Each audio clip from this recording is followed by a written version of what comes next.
오래전 그리스 역사가 투키디데스는 조금 더 나은 현재를 위한 답의 일부가 과거에 있기 때문에 역사를 기억하는 것이 중요하다라고 하는 취지로 이런 말을 합니다. 역사는 영원히 되풀이된다. 구한말과 일제강점기의 시대를 살았던 역사학자 신채호 선생은 역사의 중요성을 강조하며 이렇게 말했습니다. 역사를 잊는 민족에게 미래는 없다. 여러분, 우리나라 대한민국의 역사 가운데 일본의 식민 지배는 결코 잊을 수 없는 쓰라린 고난과 아픔의 역사입니다. 1910년 8월 23일 우리나라가 일본의 강압에 의하여 한일 합방에 조인함으로써 그때부터 나라 잃은 백성이 되고 백성들은 서름의 나날을 보내며 해방되기까지 36년간의 슬픈 역사에 주권 없는 민족이 되었습니다. 그야말로 모든 것을 빼앗기고 모든 것이 바뀌었습니다. 이름도 빼앗기고 성도 빼앗기고 창씨개명을 당하였으며 결국에는 말도 글도 빼앗겼습니다. 조선어 사용금지나 창씨개명은 다른 식민 통치의 경우에는 찾아보기 어려운 철저한 민족 말살 정책이었습니다. 기독교 신앙적인 면에서도 우리의 믿음의 선배들은 참으로 비참함을 경험했습니다. 일제의 기독교 탄압은 해를 지날수록 점점 더 심해졌습니다. 왜냐하면 우리의 믿음의 선배들이 나라와 민족을 위해 기도했거든요. 그것이 너무너무 보기 싫었던 것입니다. 그리고 그 탄압은 바로 신사참배 강요까지 이르러서 절정에 이르게 되었습니다. 그 당시에 체포되고 구금된 그리스도인의 숫자만 2,000명이 넘는다고 역사는 증거합니다. 역사의 증언에 의하면 그 중에서 약 50여 명이 옥중에서 순교를 당했습니다. 당시의 조선인들은 그야말로 일제의 압자에서 영락없는 포로 생활을 하고 있었습니다. 그런 세월이 36년을 흘러가는 동안에 조선이 스스로 해방을 쟁취할 수 있는 가능성이라고 하는 것은 거의 없는 것으로 여겨지며 그렇게 슬픈 역사의 시간은 흘러만 가고 있었던 것입니다. 그 시간 속에서 예수님을 믿는 기독교인들은 일본에게 눈의 가시거리였습니다. 태평양 전쟁의 말기에 가서 폐색이 짙어진 일제는 그때까지 옥중에 갇혀있던 기독교 지도자들을 비롯해서 수많은 기독교인들을 한꺼번에 학살할 음모를 꾸미고 있었는데 당시 조선 총독부 보호관찰령 제3호 문건에 기록되어 있는 지령에 의하면 그 예정일은 1945년 8월 18일이었습니다. 그처럼 우리나라 민족의 소망이 사라지고 우리의 선배 그리스도인들의 명맥이 끊어지기 직전에 무슨 일이 벌어졌는지 아십니까? 그것이 바로 미군의 히로시마 원자폭탄 투하 사건이었습니다. 미군의 히로시마 원자폭탄 투하는 결과적으로 일본의 무조건적인 항복으로 이어졌습니다. 그래서 8월 18일 3일 뒤에 수많은 기독교인들을 학살할 일본의 계획은 실행될 수 없었으며 우리 민족은 놀라운 해방의 기쁨을 누리게 되었습니다. 생각지도 못한 그 시간에 꿈꾸는 듯한 해방의 날은 우리에게 그렇게 찾아왔습니다. 역사의 주관자이신 하나님께서 우리 민족에게 허락하신 하나님의 은혜가 바로 광복인 것입니다. 고 오영진 작가는 그가 경험했던 가슴 떨린 그날 8월 15일의 그 생생한 기억을 그의 글을 통하여 이렇게 묘사하고 있습니다. 두 손이 떨려 조선 독립만세를 부를 수도 없었다. 사랑에서 안방으로, 안방에서 사랑으로 들락날락하며 혼자 속으로 중얼거리는 것이다. 기쁜 날이 왔다. 기쁜 날이. 나는 희죽희죽 웃었고 만나는 사람마다 끌어안다시피 악수했다. 평양시에서 멀리 떨어진 곳에서부터 만세 소리가 들려오기 시작하더니 점점 도시로 파급되어 왔다. 온 도시가 만세 소리에 뒤덮이가 되었다. 태극기가 온 도시 안에 만발하게 되었다. 사랑하는 여러분, 광복절은 우리 민족이 일본 치하의 치욕적인 망국의 서름과 압박에서 해방된 기쁨의 날입니다. 그러나 그 일은 우연히 이루어진 것이 아닙니다. 우리 민족의 신음하는 기도 소리와 간절한 우리의 신음 소리를 들으신 하나님께서 우리 민족에게 꿈꾸는 듯한 해방을 허락하신 것입니다. 오늘 우리의 본문 시편 126편 3절 말씀을 함께 보시면 성경은 이렇게 말씀하고 있습니다. 함께 3절만 읽도록 하겠습니다. 여호와께서 우리를 위하여 큰 일을 행하셨으니 우리는 기쁘도다. 아멘. 본문 말씀처럼 지금으로부터 75년 전 우리 민족이 누렸던 놀라운 광복의 기쁨은 우리를 위하여 큰 일을 행하신 하나님의 은혜임을 절대 잊지 마시기를 소망합니다. 오늘 우리의 본문 시편 126편은 이스라엘을 포로 생활에서 해방시켜 주시고 예루살렘으로 돌아오게 하신 하나님의 그 놀라운 은혜를 기쁨으로 찬양하고 있는 시편입니다. 이스라엘 백성들의 힘이나 다른 어떤 요인에 의해서 그렇게 된 것이 아니라 하나님께서 이스라엘 백성들에게 은혜를 주신 것입니다. 마찬가지입니다. 우리나라의 어떤 힘이나 다른 어떤 것 때문에 그렇게 이루어진 것이 아닙니다. 하나님의 은혜로 조선의 독립이 이루어진 것을 우리는 절대로 잊지 말아야 합니다. 물론 우리의 선조들 가운데, 우리의 믿음의 선배들 가운데 순교하며 또 여러 가지 독립을 위하여 노력했던 많은 일들을 우리는 알고 있습니다.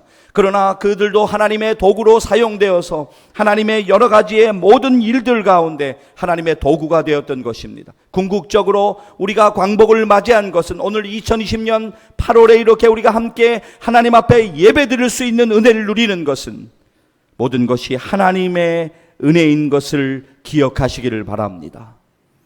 여러분, 시편 33편 보면 국가적 위기 상황 가운데 처한 이스라엘을 하나님의 도우심으로 구원을 얻게 됩니다. 그래서 그 하나님의 은혜에 감사하는 찬양시가 바로 시편 33편입니다. 시편 33편 16절 그리고 17절 보시면 시편 기자가 믿음으로 이런 고백을 합니다. 그런데 그 고백이 오늘 우리들의 동일한 고백 되었으면 좋겠습니다. 자, 16절 그리고 17절 말씀 이어서 같이 읽도록 하겠습니다. 많은 군대로 구원 얻은 왕이 없으며 용사가 힘이 세어도 스스로 구원하지 못하는도다. 구원하는데 군마는 헛되며 군대가 많다 하여도 능히 구하지 못하는도다. 아멘. 자, 여러분, 이어지는 시편 33편 20절 말씀 우리 같이 좀 읽을 것입니다. 그런데 이 말씀이 우리의 믿음의 고백되었으면 좋겠습니다. 자, 20절 말씀 같이 한번 읽도록 하겠습니다. 우리 영혼이 여호와를 바라며 그는 우리의 도움과 방패시로다. 아멘. 예, 그렇습니다. 사랑하는 성도 여러분, 하나님이 우리의 소망이고 하나님이 우리의 도움이고 하나님이 우리의 방패 되심을 믿습니다. 오늘 우리들은 우리의 눈을 들어 믿음으로 다시 하나님을 바라보아야 합니다.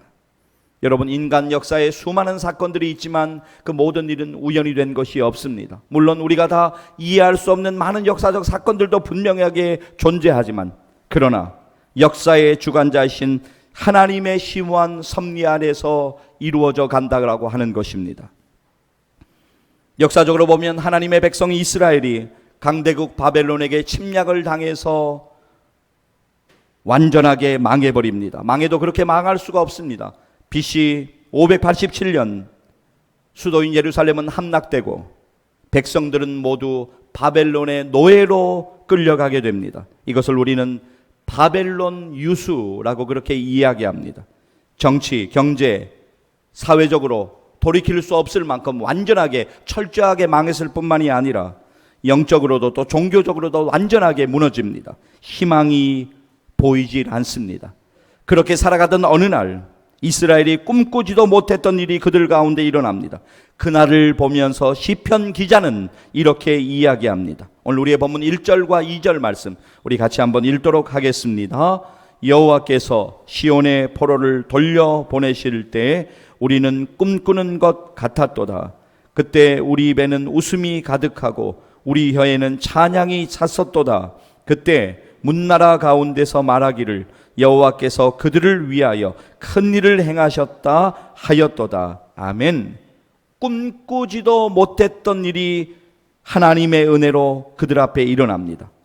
1945년 어느 날 해방이 되리라고 생각지도 못했던 그날에 우리 민족은 극적으로 해방을 맞이합니다. 이스라엘이 꿈꾸지도 못하던 그때 여호와께서 큰 일을 행하여 주셨던 것처럼 말입니다.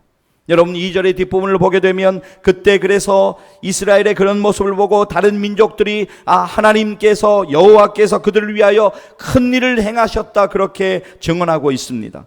아무리 생각해도 불가능한 일입니다. 그러나 다른 나라 사람들이 봐도 실제로 이 일이 벌어지게 되니까 그 이방인들조차도 이스라엘 민족은 하나님의 은혜로 살아가는 민족이구나, 그래서 여호와께서 그들을 위하여 큰 일을 행하셨다라고 인정하지 않을 수 없었던 것입니다. 더욱이 이스라엘 백성들이야 두말할 필요도 없습니다. 본문 3절 보실까요? 시편 126편 3절 말씀입니다. 함께 읽습니다. 여호와께서 우리를 위하여 큰 일을 행하셨으니 우리는 기쁘도다. 아멘. 꿈꾸는 듯한 은혜를 주신 하나님의 은혜를 이스라엘은 지금 찬양하고 있습니다. 여러분, 그런데 오늘 우리의 본문 1절 그리고 2절 3절 가운데 아주 중요하게 반복되는 참으로 중요한 한 단어가 있습니다. 그것은 바로 여호와께서라고 하는 단어입니다. 여호와께서 1절 2절 3절에 계속적으로 이 단어가 반복되고 있습니다. 여호와께서. 사랑하는 여러분, 그렇습니다. 하나님은 역사 속에서 위대한 일을 행하시는 살아계신 하나님이심을 믿습니다. 여러분, 신채호 선생은 역사를 잇는 민족에게 미래는 없다라고 이야기했지만 저는 오늘 여러분들에게 이렇게 이야기 드리고 싶습니다. 하나님을 잇는 민족에게 미래는 없습니다. 여러분, 정말로 그렇습니다. 여러분, 우리가 시편 127편 1절 말씀 보게 되면 시편 기자가 이렇게 고백하는 장면이 있습니다. 제가 좀 읽어드리겠습니다. 여호와께서 집을 세우지 아니하시면 세우는 자의 수고가 헛되며 여호와께서 성을 지키지 아니하시면 파수꾼의 깨어있음이 헛되도다. 사랑하는 여러분, 정말로 그렇습니다. 그래서 우리는 하나님 앞에 오늘도 겸손하게 엎드려야 합니다. 그리고 하나님의 도움과 은혜를 구하며 간절한 마음으로 하나님께 기도해야 됩니다. 우리의 민족을 위하여, 우리의 가정에 무너진 일들을 위하여 우리는 기도해야 합니다.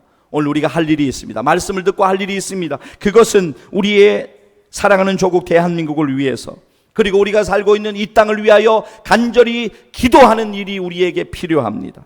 이 땅은 오늘 우리들이 호흡하며 살고 있는 땅입니다. 그리고 이 땅은 여러분의 자녀들이 살아갈 땅입니다. 그리고 이 땅은 여러분의 자녀들의 자녀들이 호흡하며 살아갈 땅입니다.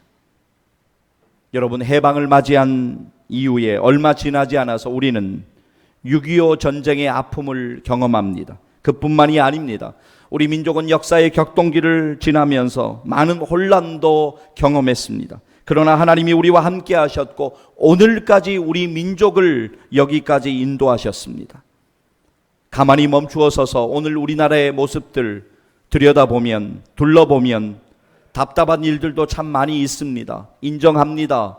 변화돼야 되고 회복돼야 되는 일들도 많이 있습니다. 인정합니다. 그리고 많은 정치, 사회, 경제적인 일들, 여러 가지 풀어야 되는 많은 일들이 산적해 있는 것 부인할 수 없는 사실입니다.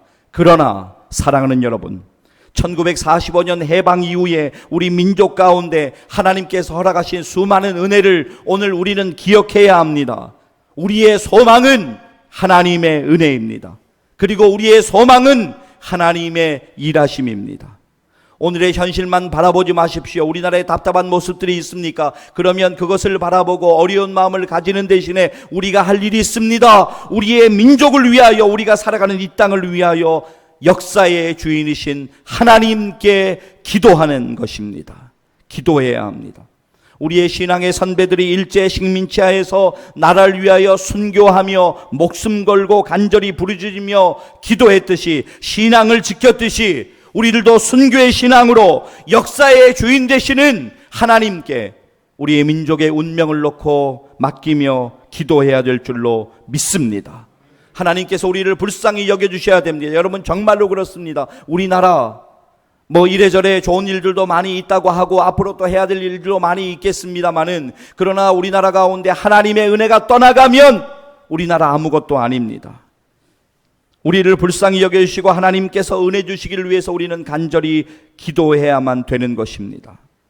여러분, 이스라엘 백성들이요, 바벨론으로 포로로 끌려가지고 성경을 보니까 그들이 처음에 이해가 되지 않았어요. 아니, 하나님, 우리가 하나님의 택한 백성이라고 하는데 하나님이 우리에게 이렇게 시련을 주시고 고난을 주시고 어려움을 주시는가? 이렇게 수모를 당하게 하시는가? 그런데 그들은 깨닫게 됩니다. 자신들의 죄 때문에 하나님께서 그렇게 선지자를 통하여 말씀하신 모든 말씀 가운데 그들은 계속적으로 우상을 섬기고 하나님을 멀리했고 하나님을 떠나 있었던 그들의 모습, 비로소 자신들이 왜 이런 불행과 어려움을 당하게 되는지를 깨닫고 하나님 앞에 철저히 지난날 자신들이 지은 죄를 회개하게 된 것입니다. 그렇게 울면서 회개하는 이스라엘의 모습을 보신 하나님은 그 마음을 돌이키시고 이스라엘 백성들을 다시 옛 고토인 예루살렘으로 돌아오게 하신 것입니다. 눈물을 흘리며 하나님께 회개하는 개인과 민족에게 하나님은 놀라운 은혜를 베풀어 주시는 것입니다. 여러분, 기도하는 민족은 절대로 망하지 않습니다. 왜냐하면 기도하는 민족은 하나님이 함께 하시기 때문입니다. 오늘 우리의 본문 5절과 6절 말씀 참 중요한 말씀이에요. 시편 126편 5절과 6절 말씀 우리 읽으실 터인데요, 여러분 일평생 가운데 기억하면서 붙잡고 좀 기도하시면 좋겠습니다. 5절 6절 이어서 읽도록 하겠습니다. 눈물을 흘리며 씨를 뿌리는 자는 기쁨으로 거두리로다. 울며 씨를 뿌리러 나가는 자는 반드시 기쁨으로 그 곡식단을 가지고 돌아오리로다. 아멘. 눈물을 흘릴 수밖에 없고 한숨을 쉴 수밖에 없는 상황이지만 포기하지 말고 눈물을 흘리며 씨를 뿌리라고 말씀하십니다. 그러면 반드시 기쁨으로 곡식의 단을 거둘 때가 있을 거라고 말씀하십니다. 6절에 나오는 단어 중에 여러분 반드시라고 하는 단어를 주목하십시오. 본문 마지막 절 시편 126편 6절 말씀 여러분 다시 보겠습니다. 제가 읽습니다. 울며 씨를 뿌리러 나가는 자는 반드시 기쁨으로 그 곡식단을 가지고 돌아오리로다. 다시 보십시오. 반드시 기쁨으로 그 곡식단을 가지고 돌아오리로다. 하나님의 약속을 믿고 오늘 여러분의 삶의 자리에서 여러분의 처한 환경 가운데에서 눈물 뿌려 기도하며 살아가시기를 축복합니다. 그러면 여러분의 인생 가운데 꿈꾸는 듯한 하나님의 놀라운 회복의 은혜는 반드시 경험될 것을 믿습니다. 사랑하는 여러분, 하나님께 우리의 민족의 걸음을 맡기고 하나님께 여러분의 인생의 걸음을 맡기고 하나님께 여러분의 가족과 자녀들의 걸음을 맡기고 하나님께 여러분의 가족과 자녀들의 구원을 맡기고 하나님께 여러분의 마음의 소원을 믿음으로 아뢰며 하나님께서 열어주시고 치유하시고 회복시켜 주시기를 간절히 구하며 하나님께 믿음으로 기도하는 생애를 사시기를 간절히 축복합니다. 할렐루야. 우리가 이론으로 끝나서는 안 됩니다. 우리가 말씀 듣고 기도해야 돼요. 여러분 솔직히 이야기해서 우리가 나라와 민족을 위해서 기도하는 일들 잊을 때도 있어요. 그러나 우리가 꼭 잊지 말아야 될 것이 있습니다. 그것은 뭐냐면 나 자신의 신앙을 위해서 또 우리의 가족을 위해서 또 우리의 자녀들을 위해서 기도하는 것입니다. 여러분 이제 애국가에 관하여 잠깐 말씀드리고 오늘 말씀을 좀 맺을까 합니다. 여러분 원래 애국가는 기독교 찬송가로 작사되어서 보급 유통된 것 제가 말씀드린 적이 있습니다. 몇 년 전 문화재 제자리 찾기라는 단체 미국 에모리 대학에서 현행 애국가 전문이 수록되어 있는 1908년에 제작된 윤치호가 엮은 찬미가가 발견되었음을 세상에 알린 바가 있습니다. 예전에는 찬송가를 찬미가로 그렇게 불렀거든요. 그러니까 찬미가는 찬송가의 옛 이름입니다. 미국 에모리 대학에 보관 중인 찬미가는 융이 2년 그러니까 1908년 6월 25일에 발행된 재판 활자본으로 발행자는 김상만, 발행소는 광학서포로 그렇게 나와 있습니다. 이 찬미가는 윤치호가 한영서원 학생들에게 찬송가를 가르치기 위해서 1908년에 펴낸 것으로 15곡의 찬송가가 수록되어 있는데 그중 14장의 현행의 애국가가 그대로 실려져 있습니다. 이 중에 12곡은 번역 가사이며 애국가 등 3곡은 창작으로 알려져 있습니다. 15쪽에 실린 애국가는 부제가 애국적 찬송가로 명시된 가운데 스코틀랜드의 민요 올드랭 사인에 맞춰 부르는 것으로 표기했습니다. 현행 애국가는 해방 후에 안익태의 곡을 붙인 것입니다. 여러분 한번 들어보세요. 1절에 보시면 하나님이 보호하사, 이제 현재는 하나님이 보호하사 이렇게 되어 있잖아요. 그러나 우리는 애국가를 볼 때 하나님이 보호하사 이렇게 우리가 부르죠. 우리나라 만세, 현재는 우리나라 만세 같고요. 2절에 바람이슬 불변함은, 현재는 바람설이 불변함은, 3절에 구름 없이 높고, 현재는 높고 구름 없이, 4절에 님군을 섬기며, 현재는 충성을 다하여, 이러한 것들을 제외하면 후렴구까지 정확하게 모두 같습니다. 여러분, 애국가가 기독교 복음주의와 애국심의 결합으로 탄생된 찬송가의 모습이라고 하는 것은 다른 곳에서도 우리는 확인할 수 있습니다. 안창호가 애국가를 작사했다고 주장하는 흥사단이 있습니다. 그 측도 1907년 안창호가 귀국 후 선천 예배당에서 금식기도 후 찬미가에서 시상을 얻어 동해물과 백두산이 마르고 닳도록 하나님이 보호하사라고 하는 애국가를 지었다라고 말하고 있습니다. 뿐만이 아닙니다. 1955년 국사편찬위원회의 작사가 심의 당시 거론된 정동교회 목사님인 최병원 목사님, 교회 음악가인 김인식 선생 등 애국가 작사와 관련된 모든 인물들이 기독교 복음주의에 입각하고 있었다고 하는 것은 애국가가 초기에 찬송가로 창작되고 수용되었음을 뒷받침하는 분명한 근거들이 되고 있습니다. 제가 조금 전에 잠깐 언급했던 문화재 제자리 찾기라고 하는 그 단체의 대표는 이렇게 이야기합니다. 애국가가 기독교 찬송가로 시작해 김희연 3.1 운동을 계기로 민족의 노래로 승화되는 과정은 작사가 규명에 주목을 요하는 부분이다. 특히 윤치호가 작사한 1908년도의 찬미가의 보급은 애국가 보급 확산에 중요한 기여를 한 것으로 보인다. 여러분, 역사적으로 1910년 신한민보 국민가를 비롯해서 1925년 동아일보 기사 등 애국가 작사자가 윤치호라고 적시한 자료든 수십 건에 달하고 있습니다. 심지어 조선 총독부에 끌려가 재판까지 받은 윤치호의 공판 기록에도 애국가 작사자라는 기록이 분명히 남아 있습니다. 자, 지금까지는 다 잊으셔도 돼요. 지금부터 이제 잘 들으시고 이제 마무리를 하겠습니다. 자, 그렇다면 사랑하는 여러분, 애국가는 행사 때만 부르는 노래가 아니라 찬송가였음이 분명해지지 않습니까? 사실 그동안 근거 없는 말들 때문에 여러분들이 애국가를 예배 시간에 부르실 때가 있으면 여러분의 어떤 분들은 마음이 불편했던 적도 있습니다. 그러나 애국가의 1절 가사에 있는 하나님을 하나님으로 표기하면서 이게 잘못 이제 와전이 된 거예요. 하늘을 떠받드는 우리 민족 고유의 신이다, 혹은 천도교의 하늘님이다 라고 하는 호사가들의 근거 없는 해석 때문에 많은 어려움들이 있었습니다. 그러나 찬송가가 기록된 애국가에는 분명히 하나님이라고 기록되어 있습니다. 그러니까 동해물과 백두산이 마르고 닳도록 하나님이 보호하사 우리나라 만세라고 하는 가사는 우리가 믿는 살아계신 하나님, 바로 그분이 우리 민족을 보호하시고 우리 민족을 인도하신다는 찬송의 고백임이 분명해지지 않습니까? 사랑하는 여러분, 오늘 우리는 광복의 기쁨을 기억하고 감사하는 예배를 드리고 있습니다. 우리를 지금까지 인도하시고 앞으로 인도하실 분이 하나님이심을 절대로 잊지 마십시오. 75년 전 꿈꾸는 듯한 광복의 기쁨을 우리 민족에게 허락하신 살아계신 하나님, 그 하나님이 지금도 우리를 지키시고 우리를 인도하시는 동일하신 하나님이신 것을 믿습니다. 사랑하는 성도 여러분, 우리 민족이 하나님의 인도하심을 받을 수 있다면 우리 민족에게는 소망이 있습니다. 사랑하는 여러분들의 가정이 하나님의 인도하심을 받을 수 있다면 여러분의 가정에는 소망이 있습니다. 여러분이 기도하는 일들 가운데, 그리고 여러분의 자녀들이 하나님의 인도하심을 받을 수 있다면 그 일들 가운데는, 그리고 여러분의 자녀들에게는 소망이 있습니다. 우리들의 기도하는 일들 가운데 하나님의 은혜가 있다면 우리들에게는 소망이 있습니다. 그 소망의 하나님만을 바라보고 의지하고 하나님께 간절히 기도하며 하나님이 허락하시는 놀라운 은혜를 누리는 우리 민족, 그리고 우리 교회, 우리의 가정 되기를 주님의 이름으로 간절히 축원합니다. 기도하시겠습니다.